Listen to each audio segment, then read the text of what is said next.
Telecommunication bill जो है वो लोकसभा में पेश किया गया। उसके प्रमुख अगर प्रावधानों की बात की जाए तो इस बिल में सरकार राष्ट्रीय सुरक्षा और जन सुरक्षा के लिए किसी भी टेलीकम्युनिकेशन सेवा या नेटवर्क का अस्थायी अधिग्रहण कर सकती है।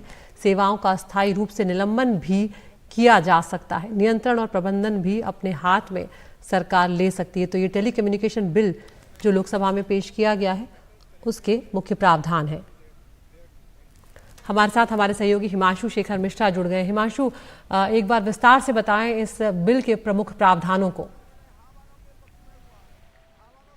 देखिए, ये बिल जो है वो 138 साल जो पुराना कानून है इंडियन टेलीग्राफ एक्ट जो 1885 में बनाया गया था, उसकी जगह ये नया बिल सरकार लेकर आई है, जिसे टेलीकॉम मंत्री अश्विनी वैष्णव ने लोकसभा में पेश किया है। इस बिल में नए सिरे से जो टेलीकॉम सर्विस प्रोवाइडर्स हैं उनकी अकाउंटेबिलिटी, जवाबदेही के साथ साथ उनके अधिकार को भी रेखांकित किया गया है।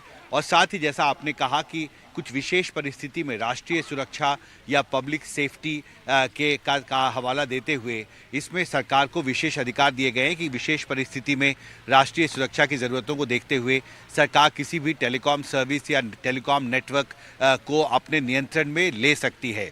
इसमें महत्वपूर्ण ये भी है कि स्पेक्ट्रम की एलोकेशन, स्पेक्ट्रम का यूटिलाइजेशन सही तरीके से हो रहा है या नहीं हो रहा है, और साथ ही इसके लिए एक इस्टेब्लिश्ड मॉनिटरिंग और इन्फोर्समेंट मैकेनिज्म का भी एक प्रावधान इस बिल में शामिल किया गया है। साथ ही अगर कोई डिस्प्यूट होता है, कोई विवाद होता है सर्विस प्रोवाइडर और सरकार के बीच में, तो इसके लिए एक settlement and telecom dispute settlement and appellate tribunal का भी एक प्रावधान है जो एडजुकेट करेगा अगर इस तरह का कोई विवाद आगे चलकर होता है। तो एक बड़ी कोशिश सरकार की तरफ से, क्योंकि टेलीकॉम सेवाओं का विस्तार बहुत तेज़ी से हो रहा है, एडवांसमेंट हुआ है टेलीकम्युनिकेशन टेक्नोलॉजीज़ का, और इसलिए सरकार को ये बेहतर लगा कि जो कानून 138 साल पुराना हो चुका है वो शायद इस नई परिस्थिति, इस नए डेवलपमेंट को सही तरीके से रेगुलेट करने के लिए बहुत ज़्यादा कारगर साबित नहीं होगी, और इसलिए एक नया बिल टेलीकम्युनिकेशंस बिल 2023 सरकार लेकर आई है।